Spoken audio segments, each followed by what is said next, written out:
దేవుని గూర్చి చెప్పిన దేవుడే, దేవుని గూర్చి చెప్పిన దేవుడే.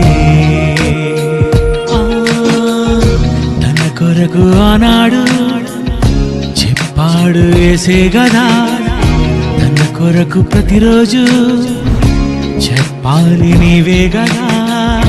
తన కొరకు నువ్వు చెబితే దైవానివే, తన గూర్చి నువ్వు చెబితే దైవానివే. నీ కొరకు చూశాడు ఆ దేవుడే. క్రీస్తునందు ప్రియమైన దేవుని వారలారా, మరి చాలా కాలం తర్వాత మరలా ప్రశ్నలు జవాబులు అనే కార్యక్రమాన్ని ముందుకు తీసుకెళ్ళడం చాలా సంతోషం. వీలైతే ప్రతి చివరి ఆదివారం కూడా, ప్రతి నెలలో చివరి ఆదివారం ప్రశ్నలు జవాబులు కార్యక్రమాన్ని కొనసాగిద్దాం. అందులో మొదటిది, ఇశ్రాయేలీల పిల్లలకు సున్నతి చేయకపోతే తండ్రిని చంపుతాడా దేవుడు? ప్రశ్న ఏమిటంటే, ఇశ్రాయేలీలు తమ పిల్లలకు సున్నతి చేయకపోతే ఆ తండ్రిని దేవుడు చంపేస్తాడా? ఎందుకు ఈ ప్రశ్న అడగవలసి వచ్చింది అంటే, నిర్గమకాండం 4వ అధ్యాయము 22 నుండి 26 వరకు ఉన్న సందర్భం.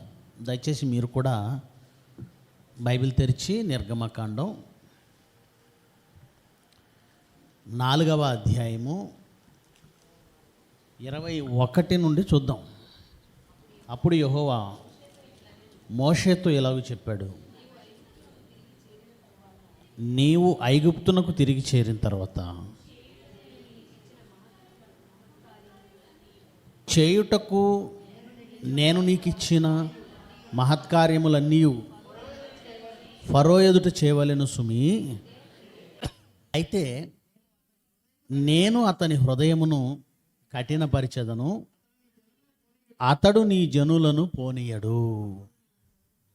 అప్పుడు నీవు ఫరోతో, ఇశ్రాయేలు నా కుమారుడు, నా జ్యేష్ఠపుత్రుడు, నన్ను సేవించినట్లు నా కుమారుని పోనిమ్మని నీకు ఆజ్ఞాపించుచున్నాను, వాని పంపనల్లని ఎడల ఇదిగో నేను నీ కుమారుని, నీ జ్యేష్ఠ కుమారుని, నీ జ్యేష్ఠపుత్రుని చంపేదనని యెహోవా సెలవిచ్చుచున్నాడని అతనితో చెప్పమనెను. అతడు పోవు మార్గమున సత్రములో యెహోవా అతన్ని ఎదుర్కొని అతనిని చంపచూడగా సిప్పోరా వాడిగల రాయి తీసుకొని తన కుమారునికి సున్నతి చేసి, నిజముగా నీవు నాకు రక్త సంబంధమైన పెనిమిటివైతివనెను. అంతటా ఆయన అతనిని విడిచెను. అప్పుడు ఆమె, ఈ సున్నతిని బట్టి నీవు నాకు రక్త సంబంధమైన పెనిమిటివైతివనెను. ఇక్కడ జాగ్రత్తగా మనం ఆలోచించాలి. ఇక్కడ సమస్య ఏమిటి అంటే, పొదగూర్చినటువంటి భాగం మీరంతా చదివారు. ఆ 3వ అధ్యాయం నుంచి 4వ అధ్యాయము ఇప్పుడు మనం చదువుకున్నంత వరకు కూడా ఇశ్రాయేలీలను రక్షించడానికి మోషేని నాయకుడిగా వెళ్ళమని దేవుడు చెబుతున్న సందర్భం. దానికి ముందు జరిగింది కూడా మీ అందరికీ తెలుసు. ఐగుప్తులోనే మోషే పెరిగాడు. సుమారుగా 40 ఏళ్ళు వచ్చిన తర్వాత కానీ తన ఇశ్రాయేలీయుడును, తన సంతతి, సొంత జనులు, తన స్వజనులు బానిసత్వంలో ఉన్నారు. వాళ్ళు బాధపడుతున్నారు. వాళ్ళను చూడాలి. ఆ బుద్ధి ఎన్ని సంవత్సరాలకు వచ్చింది మోషే గారికి? 40 సంవత్సరాలకి.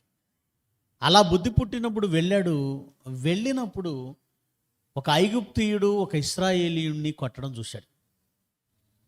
అలా కొట్టినప్పుడు చూసిన మోషే ఇశ్రాయేలీయుడి తరపున పోరాడి ఐగుప్తుడిని ఏం చేశాడు? చంపి ఇసుకలో పాతిపెట్టేశాడు. ఈ విషయం బయటకు వచ్చింది. బయటకు రాదనుకున్నాడు, వచ్చింది. ఎలా వచ్చింది? Next day 2 ఇశ్రాయేలీలు కొట్టుకుంటున్నారట. అప్పుడు వాళ్ళ మధ్యకి వెళ్ళాడు తీర్పు తీర్చడానికి. చాలే, నిన్న చేసింది మేము చూసాము, మాలో ఒకరిని చంపి మమ్మల్ని కూడా పాతి పెడదాం అనుకున్నావా? అప్పుడు అర్థమైపోయింది, ఇదేదో నా ప్రాణం మీదకి వచ్చేట్టుంది. మిద్యాను అరణ్యానికి పారిపోయాడు. అక్కడ ఇత్రో అనేటువంటి ఒక యాజకునింట చేరాడు. మరి తన కూతుర్ని పెళ్లి చేసుకున్నాడు. ఇదంతా మీకు తెలిసిందే. ఇశ్రాయేలీలందరూ ఐగుప్తులో ఉంటే ఈ ఇత్రో ఎవరు అంటే ఇశ్రాయేలీయుడు కాడు, అన్యజనుడు. మిద్యాను అరణ్యంలో ఉన్నాడు. వాళ్ళు అన్యులు. అన్య స్త్రీని పెళ్లి చేసుకున్నాడు.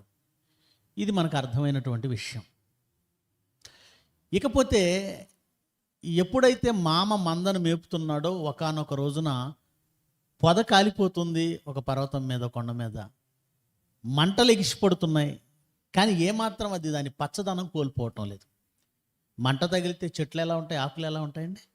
వెంటనే చిటపట చిటపట శబ్దాలతో ఆకులన్నీ నల్లగా మాడిపోయి, రాలిపోయి, ఆకులన్నీ కాలిపోయి చెట్టు కాలిపోతుంది.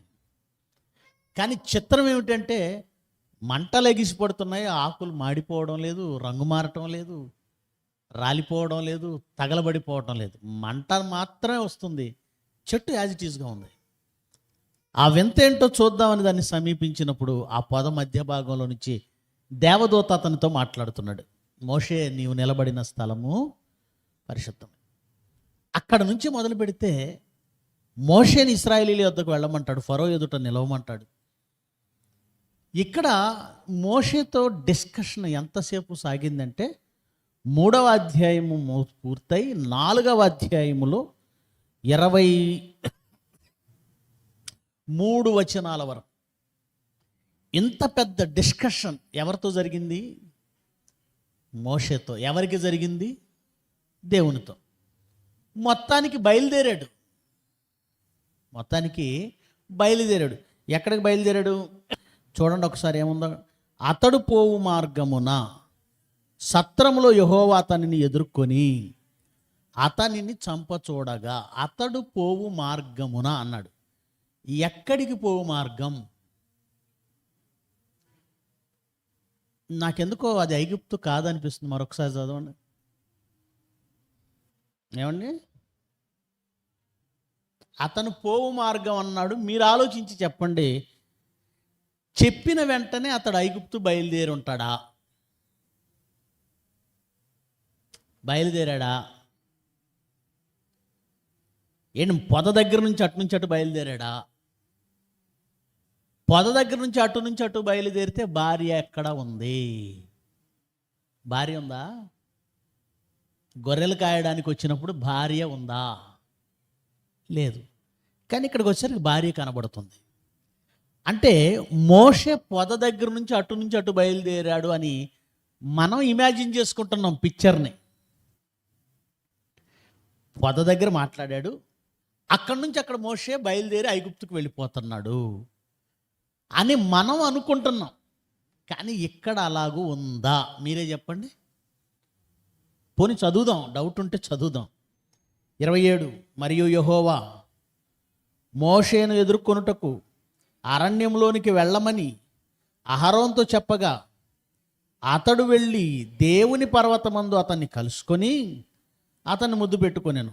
అప్పుడు మోషే తన్ను పంపిన యెహోవా పలుకుచున్న మాటలన్నింటినీ, ఆయన చేయనాజ్ఞాపించిన సూచక్రియలన్నింటినీ అహరోనుకు తెలిపెను. తరువాత మోషే అహరోనులు వెళ్ళి ఇశ్రాయేలీయుల పెద్దలందరినీ పోగు చేసి, తర్వాత మోషే అహరోనులు వెళ్ళి ఇశ్రాయేలీయుల పెద్దలను పోగు చేసి దేవుడు మాట్లాడిన మాటలన్నీ తెలియజెప్పారు. ఇక్కడ మనకు అర్థమవుతుంది ఏంటంటే, పొదలో దేవుడు అనగా దేవదూత మాట్లాడిన సందర్భంలో అక్కడ నుంచి అటే మోషే ఐగుప్తు వెళ్ళిపోయాడని మన ఊహ తప్పు. టైం ఉంది, టైం టేకింగ్ ఉంది, టైం గ్యాప్ ఉంది. మోషే ఎందుకు అన్ని నిమిషాలు లేదా అన్ని వచనాల పాటు అంతసేపు దేవుడు ఎందుకు డిస్కస్ చేశాడు అంటే, గుర్తుపెట్టుకోండి, మోషే మొదటి నుంచి కూడా వెళ్ళడానికి ఇష్టపడలేదు. మోషే ఐగుప్తుకు వెళ్ళి ఫరో ముందు నిలిచి నాయకుడైపోయి వాళ్ళని తీసుకురావడానికి ముందు ఇష్టపడలేదు. మొదటి నుండి ఆటంకాలు చెప్తూనే ఉన్నాడు. ఎలాంటి ఆటంకాలు చెప్తున్నాడో 3వ అధ్యాయం చూడండి ఒకసారి. 9వ వచనం నుంచి చదువుదాం. 3వ అధ్యాయం 9వ వచనం. ఇశ్రాయేలీల మొర నిజముగా నా యొద్దకు చేరిన దేవుని మాటలు ఇవన్నీ ఫైనల్గా చెప్తున్నాను. ఫైనల్ మాట, ఇశ్రాయేలీల మొర నిజముగా నా దగ్గరకు చేరి ఉన్నది.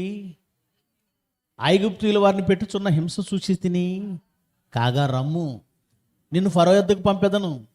ఇశ్రాయేలీలైన నా ప్రజలను నీవు ఐగుప్తుల నుండి తోడుకొని పోవలెను. అందుకు మోషే, నేను ఫరో యొద్దకు వెళ్ళుటకును ఇశ్రాయేలీయులను ఐగుప్తుల నుండి తోడుకుపోవుటకును ఎంతటి వాడనని దేవునితో అనగా. ఏమండి, ఇది ఇష్టంతో చెప్పిన మాట, అయిష్టంతో చెప్పిన మాట? మీరే చెప్పండి. దయచేసి ఏమండి, నాకు ఒక 10,000 ఇవ్వండి అన్నాను అనుకోండి, నేను అంతటి వాడిని కాదు అని మీరు అన్నారు అనుకోండి, దాని అర్థం ఏంటి? నేను ఎంతటి వాడినండి, మీకు డబ్బులు ఇచ్చే అంతటి వాడినా అన్నానండి, దాని అర్థం ఏంటి? చాలా మర్యాదగా చెప్పినా కూడా అది నేను ఇవ్వనని చెప్పినట్టు. అంతేగా? చాలా మర్యాదగా చెప్పాం కానీ లేవు పోరా అని చెప్పినట్టు. అంతేగాని నాకు నేను ఎంతటి వాడను, నేను వెళ్ళను అన్న డైరెక్ట్గా అనరు కదా. కొంతమందికి మొద్దులు ఉంటారు, డైరెక్ట్గా మొఖాన లేదు అని చెప్తే తప్ప అర్థం కాదు. కానీ అందరూ మొద్దులు ఉండరుగా. చాలా సున్నితంగా తిరస్కరించే విధానం ఉంది. మనుషుల్ని చాలా సున్నితంగా తిరస్కరించవచ్చు, మొఖానికి కొండబద్దలు కొట్టవచ్చు. 2 పద్ధతులు ఉన్నాయి. తెలివైనవాడు, లోక సంబంధమైన యుక్తి కలిగిన వాడు చాలా చాలా సున్నితంగా తిరస్కరిస్తాడు. తెలివి లేనివాడు ఏం చేస్తుంటాడు? కొంతమంది స్ట్రైట్ ఫార్వర్డ్ ఉంటారు, ముఖానే చెప్పేస్తారు. తెలివి కలిగిన వాళ్ళు చాలా సున్నితంగా తిరస్కరిస్తారు, తెలివి లేని వాళ్ళు కొండబద్దలు కొడతారు. ఇలా స్ట్రైట్ ఫార్వర్డ్గా కొండబద్దలు కొట్టేవాళ్ళు అందరికీ శత్రువులు అవుతారు. చాలా సున్నితంగా చెప్పేవాళ్ళు మిత్రులుగానే ఉంటారు. మోషే ఇక్కడ అగ్నిలో ప్రత్యక్షమైన దేవదూత, డైరెక్ట్గా ముఖాన కొండబద్దలు కొట్టే శక్తి లేదు, దానికి ధైర్యం లేదు. అందుకని ఏమంటున్నాడు? నేను వెళ్ళి ఫరో ముందు నిలిచి వాళ్ళందరినీ తీసుకురావడానికి నేనెంతటి వాడను. తర్వాత ఏమంటున్నాడు? ఆయన నిశ్చయముగా నేను నీకు తోడై ఉంటాను, నేను నిన్ను పంపితునంటకు ఇది నీకు సూచన. నీవు ఆ ప్రజలను ఐగుప్తులో నుండి తోడుకొని వచ్చిన తర్వాత మీరు ఈ పర్వతం మీద దేవుని సేవించదరా. నేను మోషే చిత్తగించుము, నేను ఇశ్రాయేలు యొద్దకు వెళ్ళి వారిని చూచి మీ పితరుల దేవుడు మీ యొద్దకు నన్ను పంపినని వారితో చెప్పగా వారు ఆయన పేరేమి అని అడిగిన ఎడల వారితో నేనేం చెప్పవాలని దేవుడిని అడిగాను. అందుకు దేవుడు ఏమండి, ఇది కూడా ఒక రకంగా ఏంటంటే తప్పించుకోవడానికి అడిగిందే. వాస్తవం ఏంటంటే ఆయన ఎవరో ఏంటి తెలుసుకోవాలనే ఆరాటం కంటే ఏదో తప్పించేసుకోవాలనేటువంటి మనస్సు. ఎందుకంటే తర్వాత అర్థమవుతుంది మీకు. వాళ్ళు పేరేంటని అడుగుతారు, నేనేం చెప్పాలి అన్నాడు. అందుకు దేవుడు, నేను ఉన్నవాడను అనువాడనై ఉన్నానని మోషేతో చెప్పాను. మరియు ఆయన ఉండుననువాడు మీ యొద్దకు నన్ను పంపెనని నీవు ఇశ్రాయేలీయులతో చెప్పవలెను. మరియు దేవుడు మోషేతో ఇట్లా, నేను మీ పితరుల దేవుడైన యెహోవా అనగా అబ్రహాము ఇస్సాకు దేవుడు యాకోబు దేవుడైన యెహోవా మీ యొద్దకు నన్ను పంపినని నీవు ఇశ్రాయేలుతో చెప్పవలెను. నిరంతరము నా నామం ఇదే, తరతరములకు ఇది నా జ్ఞాపకార్థ నామము.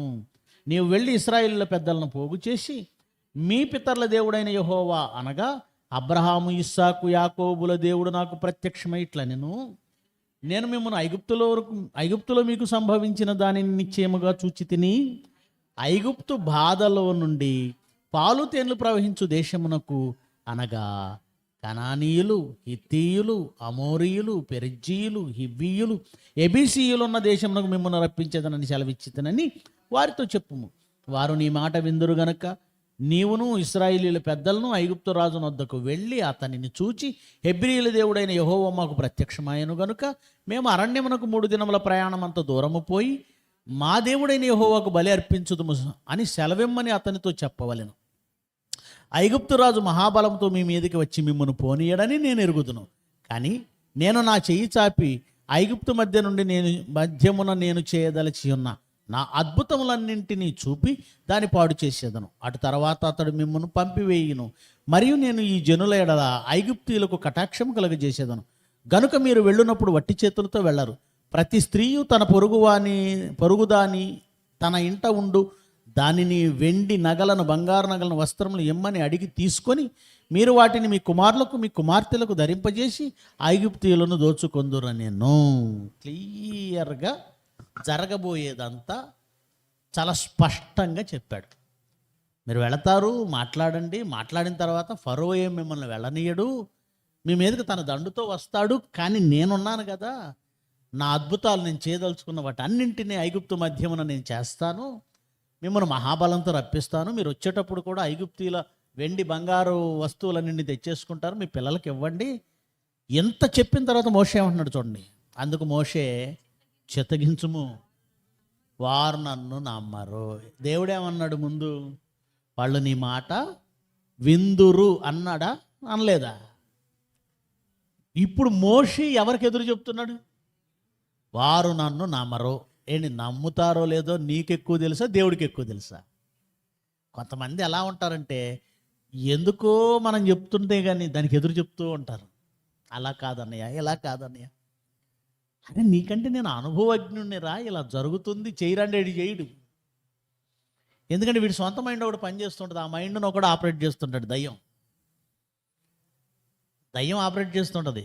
ఎప్పుడు కూడా వాక్యానికి లేదా దేవుని మాటకు విరుద్ధంగా మనం చేస్తున్నామంటే మనల్ని ఎవరు ఆపరేట్ చేస్తున్నారు? దయ్యం. చూసారా, నేను ఐగుప్తు నేను యెరూషలేము వెళ్ళాలి, పెద్దల చేతికి అప్పగించబడతాను, అక్కడ శాస్త్రుల చేతికి అప్పగించబడతాను, వాళ్ళు నిన్ను సిలివేస్తారు, సమాధి చేయబడతాను, 3వ దినాన తిరిగి లేస్తాను, ఇదంతా చెప్తుంటే పేతురు ఏమంటున్నాడు? అది నీకు దూరం మగునుగా కాండ. అక్కడ ఒకటే చూస్తున్నాడు, యేసు ప్రభు చనిపోతాడనే మాటే తట్టుకోలేకపోతున్నాడు పేతురు గారు. కానీ ఆ చావు వెనక లోకానికి ఉన్న రక్షణ ఎవరికి కనపడటం లేదు. మనోనేత్రాలు మూసివేయబడ్డాయి అప్పటికి. ఎవరికి? పేతురు గారికి. అలాగే జరగబోయేదంతా పోసగుచ్చినట్టు దేవుడు చెబితే మళ్ళీ రివర్స్లో ఒక మానవుడై ఉండి, ఒక సామాన్యుడై ఉండి దేవుడికి ఎదురు చెప్పొచ్చా? ఇలా ఎదురు మాట్లాడితే మనకే కోపం వస్తుంది. చిన్నపిల్లలు, అనుభవం లేని వాళ్ళు మనకు ఎదురు చెప్తూ ఉంటారు, మనకే కోపం వస్తుంది. దేవుడు ఇంత క్లియర్గా చెప్పాక మోషే ఏమంటున్నాడు? చిత్తగించుము, వాళ్ళు నన్ను నమ్మరు. అంటే ఇప్పుడు నేను అబద్ధం చెప్పాను రా మోషే నీకు? అంతే కదా. దేవుడు ఫీలింగ్ ఏంటి చెప్పండి అక్కడ? అంటే నేను చెప్పేది అబద్ధం అంటావా? అయితే అంటే నేను ఇప్పుడు చేతగాని ఉండి అంటావా? అదే కదండి, నేను తీసుకొస్తాను రా బాబు అంటుంటే నీకేంటి బాధ? కానీ మోషేకి ఇంకా డౌట్ ఉంది. వారు నన్ను నమ్మరు, నా మాట వినరు, యెహోవా నీకు ప్రత్యక్షం కాలేదందురు అని ఉత్తరమియ్యగా, అప్పుడు దేవుడు కొన్ని అద్భుతాలు. నీ చేతిలో ఉన్నదేంటి? కర్ర. కింద పడాయి, పాము అయింది. మళ్ళీ దాన్ని పట్టుకో, కర్ర అయింది. నీ చేయి గుండె మీద పెట్టుకో, బయటికి తీ, కుష్టి వచ్చింది. మళ్ళీ గుండె మీద పెట్టుకో, బయటికి తీ, కుష్టి పోయింది. నీళ్లు నేల మీద పోయి, ఇదిగో ఇలాంటి అద్భుతాలు చేయి, అప్పుడైనా వింటారు.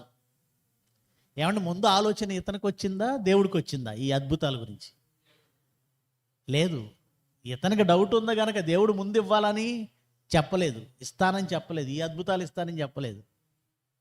కానీ ఇతని డౌటు, ఆయన చేస్తాడు అద్భుతాలు ఏదో ఒక సందర్భంలో, కానీ ఇతని డౌట్ను బట్టి, సరే నువ్వు ఇంత డౌట్ పడుతున్నావు కదా, నీకు ఈ అద్భుతాలు ఇస్తున్నాను పో అన్నాడు.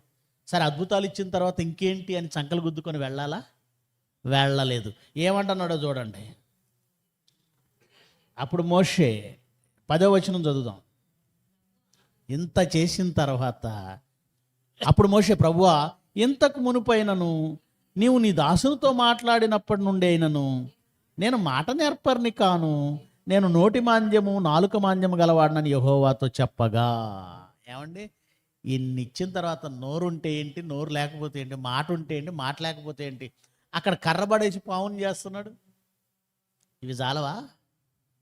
లేదు నీళ్ళని రక్తంగా మార్చేస్తున్నాడు. ఇది చాలదా? చెయ్యిని కుష్టి తెచ్చేసి మళ్ళీ మామూలుగా చేసేస్తున్నాడు. చేయడానికి అద్భుతాలు ఇచ్చిన తర్వాత మళ్ళీ నా నోరు మాంద్యం, మాట మాంద్యం. ఏమండి, ఇది ఏమైనా సబబుగా ఉందా? మనకే ఇన్ని వంకలు చెప్తుంటే, ఒక పని చెప్దామని చెప్తే ఇన్ని పనులు అడ్డం చెప్తున్నాడు అనుకోండి. నువ్వు మీటింగ్కి ముందే వెళ్ళాలి, ఒక 2 గంటలు అందరికంటే ముందు ఉండాలి అంటే, కాదన్నయ్య నాకు చాలా అర్జెంట్ పని ఉంది, వాస్తవానికి ఇంకో పని ఉంది, ఇలా చెబుతూ ఉన్నాడు అనుకోండి. నాకు ఒకసారి అనాలంటుంది, నువ్వు పుట్టింది ఎందుకురా? దేవుడు పుట్టించింది ఎందుకు, బ్రతికిస్తున్నది ఎందుకు? ఇన్ని పనులు పెట్టుకోవడం తప్పు. పైగా పనులున్నాయని చెప్తుంటారు చూశారు కొంతమంది. నేనేం ఖాళీగా కూర్చొని రాకపోవటం కాదన్నయ్యా, చాలా పని ఉంది. ఏ పని ఉంది? నువ్వెందుకు పట్టుకున్నావు పని? పనులు మనం పెట్టుకుంటేనే వస్తాయి. ఇలాగ దేవుని పని ఉన్న రోజున పని పెట్టుకొని తిరుగుతుంటే నాకే కోపం వస్తుంటే, ఏమంటే దేవుడికి ఎలా ఉంటుంది? ఒక పని చెప్తుంటే, దేవుడి పని చెప్తుంటే ఎదురు చెప్తుంటే మనకే బాగోలేదు కదా. అలాంటిది మోషేకి ఇన్ని అద్భుతాలు ఇచ్చి, ఇంత వివరంగా చెప్పి, ఇంత క్లియర్గా చెప్పిన తర్వాత మళ్ళీ నాకు నోటి మాంద్యం, నాకు నాలుక మాంద్యం, నేను ఇంతకుముందు మాటల్లో నేర్పరిని కాను. చూసారా ఎలా మాట్లాడుతున్నాడు? తర్వాత ఏం జరిగింది? అప్పుడు దేవుడు ఏమన్నాడు? అప్పుడు కూడా క్లారిటీ ఇచ్చాడు. ఆయన దీర్ఘశాంతం కలిగినోడు కదండి. మనకైతే వెంటనే కోపం వచ్చి బీపీ వస్తుంది. కానీ దేవుడు దీర్ఘశాంతం కలిగిన వాడు కదా. ఇంకా చెప్తున్నాడు ఏమని? మానవునికి నోరిచ్చిన వాడెవడు? మోగవాన్నే కానీ, చెవిటివాన్నే కానీ, దృష్టి గలవాన్నే కానీ, గుడ్డివాన్నే కానీ పుట్టించిన వాడెవడు? యెహోవానైనా నేనే కదా. నువ్వు వెళ్ళు, నేను నీ నోటికి తోడై ఉంటాను. ఆయన తలుచుకుంటే ఏమండి నాలుగు మంద్యం పోదా? ఆయన తలుచుకుంటే ఏమండి మాట స్పష్టంగా రాదా? వస్తుందా రాదా? దేవుడు తలుచుకుంటే అన్నీ వస్తాయండి. ఏమండి ఒక పాట, నిర్గమకాండం 4వ అధ్యాయము 12వ వచనం. కాబట్టి వెళ్ళుము, నేను నీ నోటికి తోడయుండి నీవు ఏమి పలకవలసినది నీకు బోధించదనని అతనితో చెప్పాను. అందుకతడు, అయ్యో ప్రభువా, నువ్వు పంపదలిచిన వాన్నే పంపు మానగా. ఇది మరీ బాగుంది. ఎంత చెప్పాక ఏమంటున్నాడు? నువ్వెవరిని పంపాలనుకున్నావు వాళ్ళనే పంపు అంటే దాని అర్థం ఏంటి? నువ్వు దారి తప్పి వచ్చావు నా దగ్గరికి, మిస్టేక్ అయ్యి వచ్చావు. దాని అర్థం అదే కదండి. నువ్వు పొరపాటుగా నా దగ్గరికి వచ్చావు, ఎవరిని అనుకొని ఎవరి దగ్గరికి వచ్చావో అంటే దేవుడికి చూపు మందకిచ్చిందా? లేదంటే దేవుడికి మతి చెల్లించిందా? ఏం మాట్లాడుతున్నాడు మోషే? మీకు అర్థమైందా? అయ్యో దేవుడా, నువ్వు పంపదలిచిన వానినే అంటే ఎవరినో అనుకుని ఎవరినో పంపుతున్నాడా దేవుడు? ఏమండి మనకైతే ఈ పాటికి బీపీ నరాలు దిగిపోయేదేమో. దేవుడు దీర్ఘశాంతుడు గనక. అప్పుడు దేవుడు ఏమంటున్నాడు? ఏంటి దేవుడు నా అంత మాట అంటాడు? నువ్వు పంపదలిచిన వాడిని పంపు. ఆయన మోషే మీద కోపపడి, అప్పుడు వచ్చిందండి కోపం. కోపపడి అంటే ఒక పదం కనపడింది. కోపపడడం అంటే ఎట్లా ఉంటుంది? ఎలా ఉంటుంది? దేవుని కోపం ఎలా ఉంటుంది? అసలు ఏ రేంజ్లో ఉంటుంది? దేవుడు కోపపడ్డాడంటే మోషే ఎంత విసిగించాడు గుర్తుపెట్టుకోండి. రైట్. దేవుడు కోపపడి, లేవీడగు నీ అన్నయ్యన అహరోను లేడా? అతడు బాగా మాట్లాడగలడని నేను ఎరుగుదును. మరి ఆయనే బాగా మాట్లాడగలిగారని ఎరిగి ఈయనెందుకు పంపిస్తున్నాడు? క్వశ్చన్. దేవుడికి ఉన్న లెక్కలు మనకు చాలా తెలియవు. ఆయన ఆలోచన వేరు, ఆయన ప్రణాళికలు వేరు. ఆయనకి ఏమండి చాకచక్యంగా, చమత్కారంగా, అద్భుతంగా మాట్లాడేవాళ్ళు అవసరం లేదు. ఆయన లెక్కలు కొన్ని ఉంటాయి. అంకిత భావం, పనితనం, పని మీద ఒక నిబద్ధత, దేవుడంటే భక్తి, ప్రేమ, ఇవి కావాలి. అవి అహరోనుకు లేవు. ఎవరికి ఉన్నాయి? ఇశ్రాయేలీలు ఎదురు తిరగగానే వాళ్ళ చెవి కమ్మలో చేతులకున్నవి మొత్తం తీసి బొమ్మను చేశాడు. మోషే ఆ బొమ్మను విరగ్గొట్టాడు. జనానికి భయపడి దేవునికి విరుద్ధమైన పని మోషే అహరోన్ చేశాడు. ఆ జనమునకు భయపడకుండా వాళ్ళు చేసుకున్న బొమ్మని, వాళ్ళు దేవుడని అనుకున్న దాన్ని బద్దలు కొట్టాడు మోషే. అది మోషేకి అహరోన్కి తేడా. భయపడ్డా, జనానికి భయపడ్డా. నాయకుడు ఎలా ఉండాలి? జనానికి భయపడి వాళ్ళు ఏమనుకుంటారో, వీళ్ళు ఏమనుకుంటారో అని వెనకడుగులు వేసేవాళ్ళు ఎప్పుడు నాయకులు కాలేరు. వాళ్ళు అనుకునేది వీళ్ళు అనుకునేది కదా, దేవుడు ఏమనుకుంటాడో ఆలోచించాలి. మోషేలో క్యారెక్టర్ ఉంది, అందుకే మోషేని పట్టుకున్నాడు. అయితే మరీ మొండికేస్తే మోషే కాకపోతే ఇక దిక్కులేదు దేవుడు కనకండి. అర్థమైందా?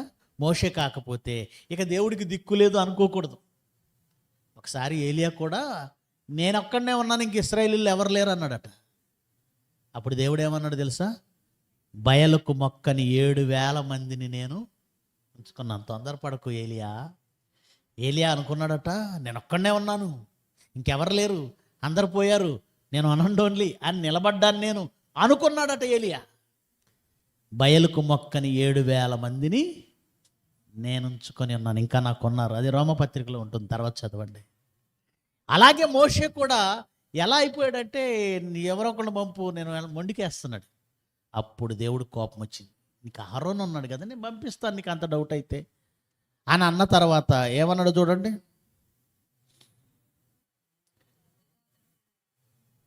చదవండి. 14వ వచనం. ఆయన మోషే మీద కోపపడి, లేవీయుడకు నీ అన్నయ్య అహరోను లేడా?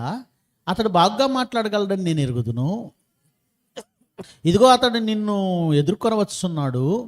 అతడు నిన్ను చూచి తన హృదయమందు సంతోషించును. నీవు అతనితో మాట్లాడి అతని నోటి మాటలు అందించవలెను. నేను నీ నోటికి అతని నోటికి తోడయుండి మీరు చేయవలసిందాన్ని బోధించదను. అతడే నీకు బదులు జనులతో మాట్లాడును, అతడే నీకు నోరుగా ఉండును. నీవు అతనికి దేవుడిగా ఉందువు. నీ కర్రను చేతబట్టుకొని దానితో ఈ సూచక్రియలు చేయవాలని చెప్పాను. అటు తర్వాత మోషే బయలుదేరి తన మామ అయిన ఇత్రో యొద్దకు తిరిగి వెళ్ళి, సెలవైన ఎడల నేను ఐగుప్తులోనున్న నా బంధువుల యొద్దకు మరలపోయి వారు సజీవులై ఉన్నారో లేదో చూసేదని అతనితో చెప్పగా ఇత్రో క్షేమంగా వెళ్ళమని చెప్పాను. అంతటా యెహోవా, నీ ప్రాణమును వెతికిన మనుషులు చనిపోయిరి గనక ఐగుప్తుకు తిరిగి వెళ్ళుదమని మిద్యానుతో మోషేతో చెప్పగా, మోషే తన భార్యను తన కుమారులను తీసుకుని గాడిద మీద ఎక్కించుకొని ఐగుప్తుకు తిరిగి వెళ్ళాను. మోషే దేవుని కర్రను చేతబట్టుకొని పోయాను. అప్పుడు యెహోవా మోషేతో ఇట్లనెను, నీవు ఐగుప్తునందు తిరిగి చేరిన తర్వాత చేయుటకు నేను నీకు ఇచ్చిన మహత్కార్యములన్నీ ఫరో ఎదుట చేయవలెను సుమి. అయితే నేను అతని హృదయమును కఠినపరిచెదను, అతడు ఈ జనులను పోనీయడు. అప్పుడు నీవు ఫరోతో, ఇశ్రాయేలు నా కుమారుడు, నా జ్యేష్ఠపుత్రుడు, నన్ను సేవించినట్లు నా కుమారుని పోనిమ్మని నీకు ఆజ్ఞాపించుచున్నాను. వాని పంపనొల్లని ఎడల ఇదిగో నేను నీ కుమారుని నీ జ్యేష్ఠపుత్రుని చంపేదనని యెహోవా సెలవిచ్చున్నాడు అతను చెప్పమనెను. అతడు పోవు మార్గమున సత్రములో యెహోవా అతనిని ఎదుర్కొని అతనిని చంప చూడగా ఐగుప్తుకు బయలుదేరమన్నాడు. బయలుదేరాడు. మార్గంలో ఎందుకు అతనిని చంపాడు? పొదను గుర్చిన ఆ సందర్భంలో పొద దగ్గర నుంచి డైరెక్ట్గా వెళ్ళలేదు. మోషే మామ ఇంటికి వచ్చాడు, సెలవు తీసుకున్నాడు, భార్య పిల్లలను తీసుకున్నాడు, బయలుదేరాడు. మార్గంలో చంప చూడగా అన్నాడు. ఎందుకు చంప చూశాడు? కారణం ఏంటి? కారణం ఏంటనేది ఇక్కడ మనకు అర్థం కాలేదండి. డైరెక్ట్గా రాయలేదు, కానీ ఒకటి మాత్రం క్లియర్గా కనబడుతుంది. ఏమిటి అంటే, ఎప్పుడైతే ఆమె తన కుమారునికి సున్నతి చేసిందో అప్పుడు యెహోవా మోషేని ఏం చేశాడు? విడిచిపెట్టాడు. అది కనబడుతుంది మనకు. ఒకసారి చదువుదాం దానిని. 24. అతడు పోవు మార్గమున సత్రంలో యెహోవా అతనిని ఎదుర్కొని అతన్ని చంపచూడగా సిప్పోరా వాడిగల రాయి తీసుకొని తన కుమారునికి సున్నతి చేసి అతని పాదముల యొద్ద దాన్ని పడవేసి, నిజముగా నీవు నాకు రక్త సంబంధమైన పెనిమిటి వైతివనెను. అంతటా ఆయన అతనిని విడిచెను. ఎప్పుడైతే సున్నతి చేసిందో తన కుమారునికి, అప్పుడు ఆయన విడిచాడట. ఎందుకు చంపాలనుకున్నాడు? ఫస్ట్ ఆఫ్ ఆల్ ప్రియులారా, ఇక్కడ మనం జాగ్రత్తగా ఆలోచిస్తే అప్పటికే ఎన్నో మార్లు దేవుణ్ణి విసిగించిన వాడిగా మోషే కనబడుతున్నాడు. 2, తన భార్యను తీసుకొని నేరుగా ఐగుప్తుకే బయలుదేరాడా, లేదా ఇంకా లేట్ చేస్తూ అయిష్టంగా అవిధేయతగా ఉన్నాడా? ఎందుకంటే మనకు కొన్ని సందర్భాలను మన మనసులో పెట్టుకుంటే, ఉదాహరణకు యోనా, నినివే పట్టణానికి వెళ్ళమన్నాడు దేవుడు. కానీ యోనా ఏం చేశాడు? తర్షీషు ఓడ ఎక్కి మరో ప్రాంతానికి పారిపోవాలని బయలుదేరాడు. అప్పుడు మార్గ మధ్యంలో తుఫాను రేగింది. అంటే ఒక ప్రవక్త తప్పించుకొని వెళ్ళిపోవాలి అనుకున్నప్పుడు దేవుడు మృత్యువును తీసుకొచ్చిన సందర్భం ఒకటి బైబిల్లో మనకు కనబడుతుంది. అది యోనా సందర్భం. ఇప్పుడు మోషే నిజంగా విధేయుడిగా వెళుతున్నాడా, ఇంకా అవిధేయతతో లేదా అసహనంతో అయిష్టంగా వెళుతున్నాడా? ఇది మనం ఆలోచించాలి. ఎందుకంటే తన మాట విని విధేయత కలిగి వెళుతున్న వాడిని చంపడానికి దేవుడేమీ జ్ఞానం లేనివాడు కాదు కదా. జ్ఞానం లేనివాడు కాదు. అప్పటికే పలుమార్లు ఆ మాటను అపోజ్ చేసిన వాడిగా కనబడుతున్నాడు. ఇష్టంతో వెళుతున్నాడా, అయిష్టంగానే వెళుతున్నాడా? మీరు చెప్పండి. అయిష్టంగానే వెళుతున్నాడు. అయిష్టంగా వెళుతూ కూడా మార్గ మధ్యంలో నిజంగా ఐగుప్తుకు బయలుదేరి మనస్ఫూర్తిగా వెళుతున్నాడా, మార్గ మధ్యంలో ఆలస్యం చేస్తున్నాడా? కారణం ఏదో ఉంది. కానీ ఒకటి మాత్రం మనకు క్లియర్గా కనబడింది ఏంటంటే, ఎప్పుడైతే రాయి తీసుకొని సున్నతి చేసిందో అప్పుడు దేవుడు విడిచిపెట్టాడు. అంటే ఇక్కడ ఎక్కువ ప్రధానమైన కారణంగా సున్నతి చెయ్యకపోవడం అనేది కనబడుతుంది. సున్నతి చెయ్యకపోవడం. సున్నతి అనే ఈ కార్యక్రమం ఎప్పుడు ప్రారంభమైంది? సహజంగా మన ధర్మశాస్త్రంలో సున్నతి అనే ఆచారం వచ్చిందని అనుకుంటాం. కానీ ధర్మశాస్త్రం ఎప్పుడు వచ్చిందంటే మోషే కాలంలో వచ్చింది. ధర్మశాస్త్రం ఎవరిచ్చారు? మోషే ఇచ్చాడు. కానీ మోషే కంటే ముందే, ధర్మశాస్త్రం కంటే ముందే సున్నతి అనే ఆచారం ఉంది. అది ఒక నిబంధన. ఎవరు చేశారు మొదట సున్నతి? అబ్రహాము తన కుమారుడైన ఇస్సాకుకి, తాను, ఇష్మాయేలు ఒకే దినమున వీళ్ళు ఏం చేశారు? సున్నతి పొందారు. ఒకే దినమున. అంటే అబ్రహాము దగ్గర నుంచి గోప్యాంగ చర్మమున సున్నతి పొందడం. మేము మీ జనులం, నీ జనులం, దేవుని జనులుగా ముద్ర పడడం.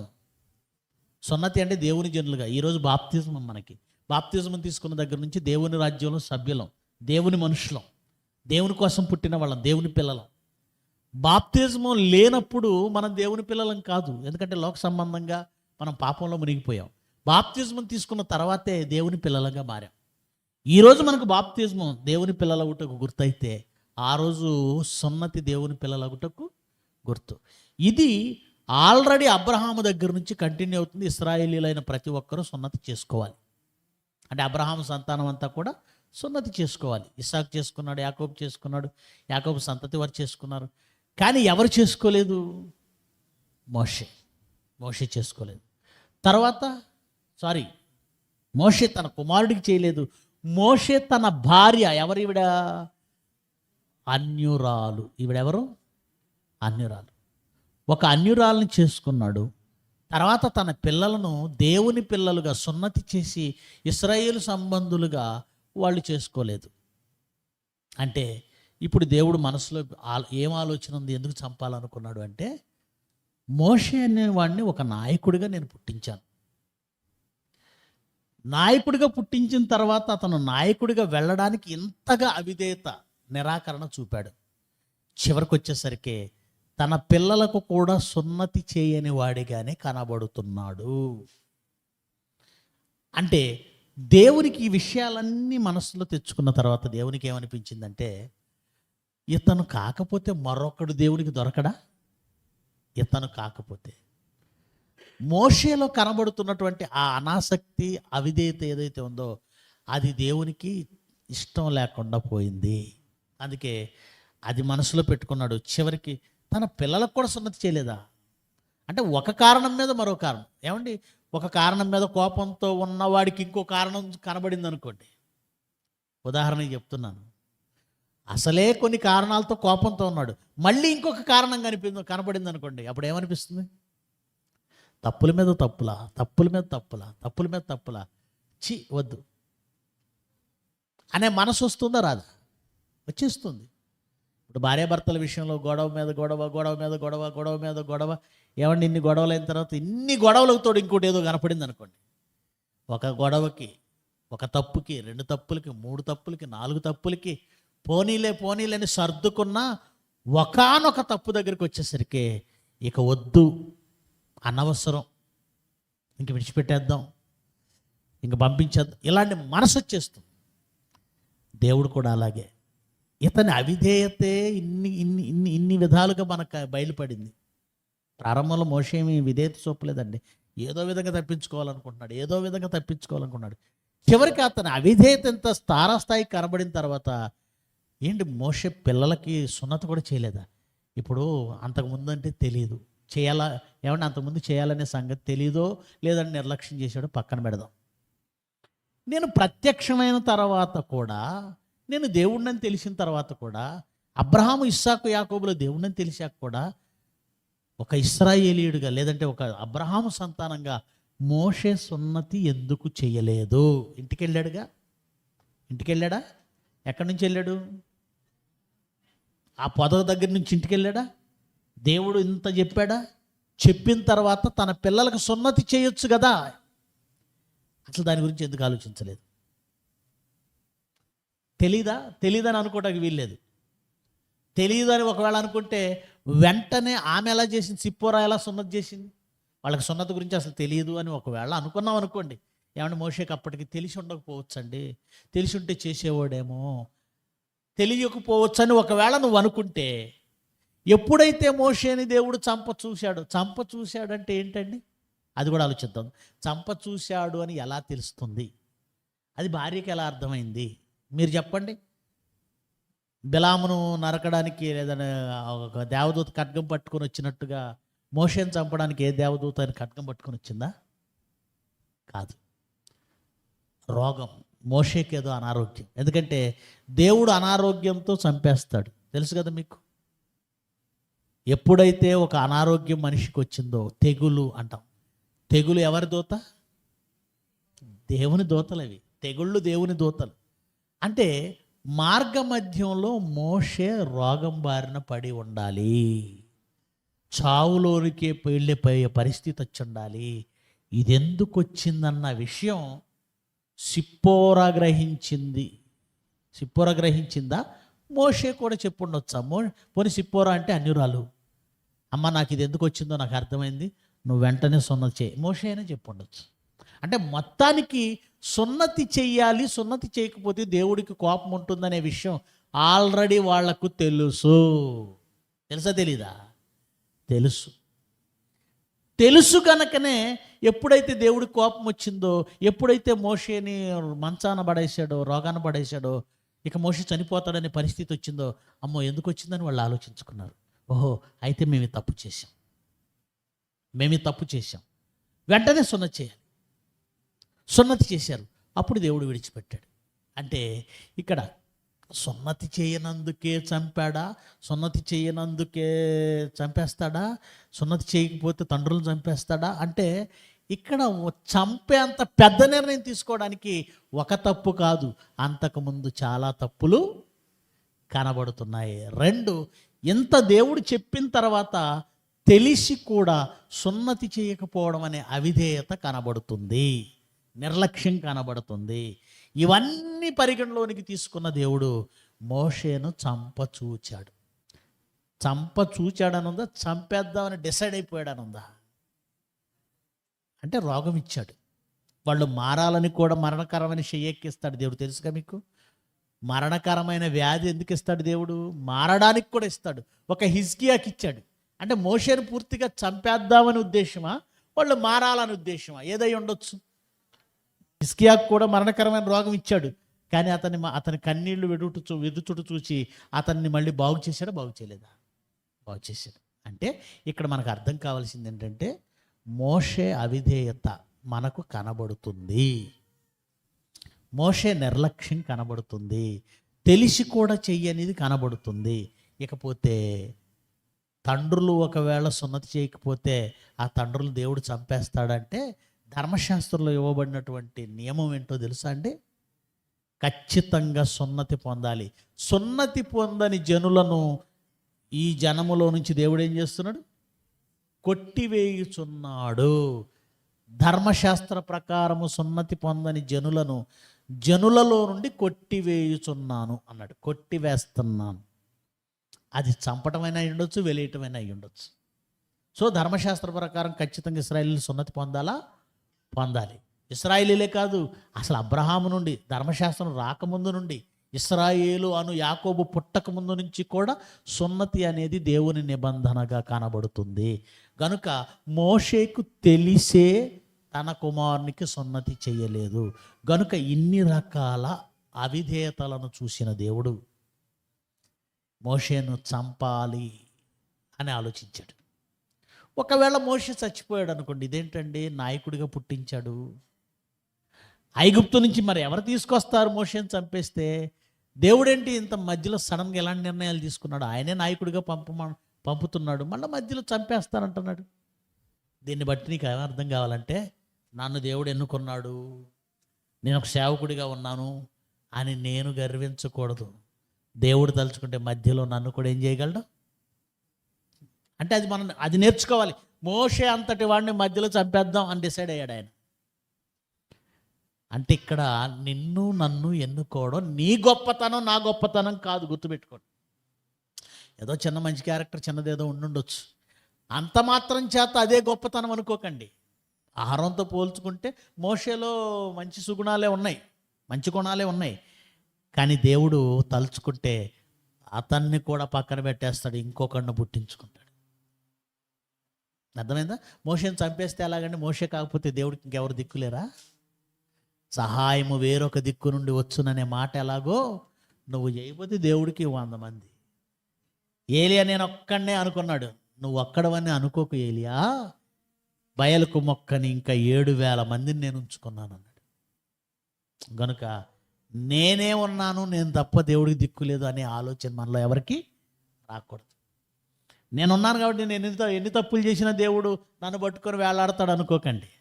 ఒక తప్పు క్షమిస్తాడు, 2 తప్పులు క్షమిస్తాడు, 3 తప్పులు క్షమిస్తాడు. ఇక తప్పులే అలవాటుగా మారే అనుకోండి. మోషేని ఎలాగైతే చంప చూచాడో మనల్ని కూడా చంప చూస్తాడు. చంప చూడడం అంటే రోగం ఇవ్వడం, చావుదాల్లోకి వెళ్ళడం. అప్పుడు మారావా? ఓకే, మోషే మారాడు. అంటే అన్యులను పెళ్లి చేసుకోవడం, సున్నతి తెలియని వారిని పెళ్లి చేసుకోవడం, నిబంధన తెలియని జనులను పెళ్లి చేసుకోవడం కూడా దేవుడికి ఇష్టం లేదండి. నిబంధన తెలియని ప్రజలను పెళ్లి చేసుకోవడం కూడా దేవునికి ఇష్టం లేదు. పాత నిబంధనలో ఇశ్రాయేలీల్లో పిల్లలనే పెళ్లి చేసుకోమంటాడు. కానీ మోషే ఏం చేశాడు? అన్ని స్త్రీని చేసుకున్నాడు. అప్పటికైనా తన రక్త సంబంధి అయిన పెనిమిటి చేసుకోవాలి కదా ఆమె. మోషేకి తెలియాలి కదా, తెలుసు కానీ చేయలేదు. అంటే మోషేను చంపజూడడానికి గల కారణం అతని తప్పుల మీద తప్పులే. చివరికి సున్నతి చెయ్యకపోవడం అనే తప్పు. మొదటి తప్పుకు కోపం రాలేదు, 2, 3, 4 కోపం వచ్చేసింది. చివరికి ఆ కోపం చంపేంత ఎక్కువ అవ్వడానికి లాస్ట్ కారణం ఏదన్నమాట? సున్నతి చేసుకోకపోతే తండ్రులను దేవుడు చంపేస్తాడా అంటే, సున్నతి చెయ్యని జనులను, సున్నతి చేసుకొని జనులను తన జనములో నుండి కొట్టివేశాడు. అది ధర్మశాస్త్రం. ఓకేనా?